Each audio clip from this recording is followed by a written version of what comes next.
Today, me and Christian are going to be giving you four Yankees prospects that we might see this season. First up, we have Yorbit Vivas, and the name might sound familiar because he was on the team for 3 games last year. Although we never actually saw him in any games, he didn't play in the field, he didn't have a plate appearance. Although there's a good chance we could see this guy this year. He's been really solid in the minors. So far this year, in AAA, he's had 33 at bats with an OPS of 945. And overall, he's just been pretty solid in the minor leagues. We got him from the Dodgers. I actually thought he was gonna get a little bit of run last year, although it never really worked out. Especially with our third base hole that we have right now. I think it's very, very realistic we could see this guy at some point. Absolutely. And Yorbit Vivas is a switch hitter as well. He can play multiple positions, not just second or short, but third base too. He's very, very valuable, can do a lot of different things on the field. We saw him last year, but I think we'll definitely see him again this year, and he'll probably make his debut for the Yankees.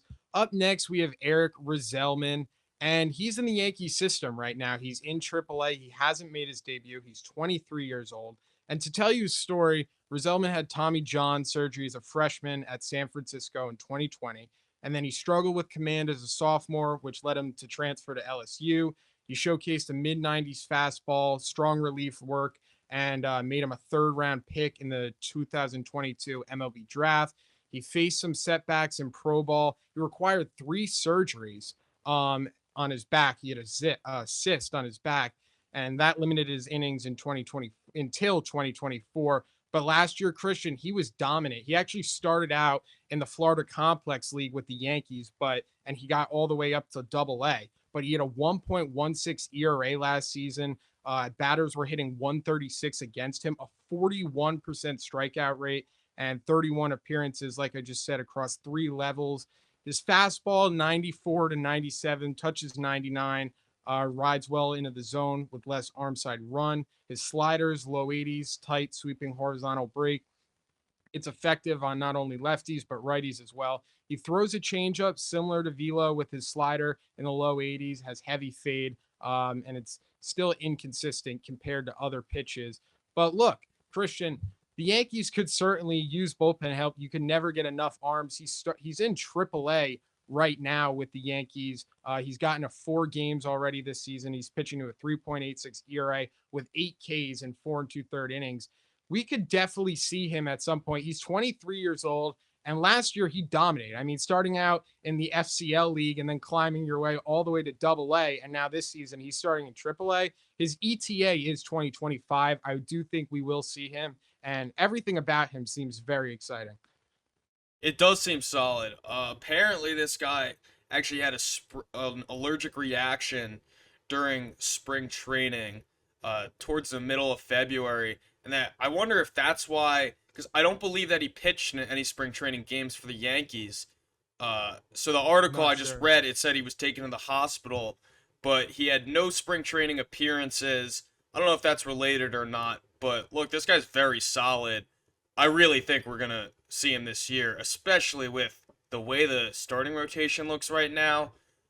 I mean, it feels like anyone right now could give a better performance than Carlos Carrasco. I know we have Clark coming back, but it's weak right now, the rotation. So we'll see what happens with that. Next up, we have Everson Pereira. Again, another name that Yankee fans probably know, and just a super weird situation. I think he came up with that whole Dominguez Wells crew in 2023 towards the end of the Yep, season when they that's were correct. out of Yep. it. And then I think he got off to a pretty good start, although kind of one of those guys, almost similar to Oswald Peraza, where he just faded out and then we never really heard about him. And, his path to the big leagues might be tough this year just because the Yankees have a surplus of outfielders. But look, he's young, he's fast. If 1 or 2 guys go down, I think he's probably the next guy up in terms of outfield depth. And if he does come up, look for this guy to provide a spark because he's a really, really good young player, and he would probably be getting a shot on a lot of big league teams right now. Yeah, absolutely. I mean, you look at his minor league numbers. I mean, up until last year when he got hurt, he was hitting 265 with 10 homers, 27 RBIs, and 858 OPS in 40 games. Missed the rest of the season with the UCL injury. Didn't really play outfield at all this spring because he's still rehabbing that. But look, we know the Yankees need right-handed bats. They need a right-handed bat that can provide them power. Everson Pereira can be that guy. I would not be surprised if we see him at some point. You got to be excited about him too, because this year, Christian, 2025, he's raking 29 at bats, 310 batting average, a 778 OPS. He went deep once. So you got to be excited with Everson Pereira. He could be just what the Yankees need, and he'd be on the roster if, like you said, they didn't have a lot of Yeah. outfielders. And last but not least, we have Spencer Jones. Now he's probably the biggest long shot wild card on this list. His ETA is 2025. I don't know if we're gonna see him. If we do see him, it's gonna be at the end of the season, probably September, late August. If the Yankees are having a bad season, you'll definitely see him. But I'd really be shocked unless he's absolutely tearing the absolute cover off the ball that he gets called up anytime before that.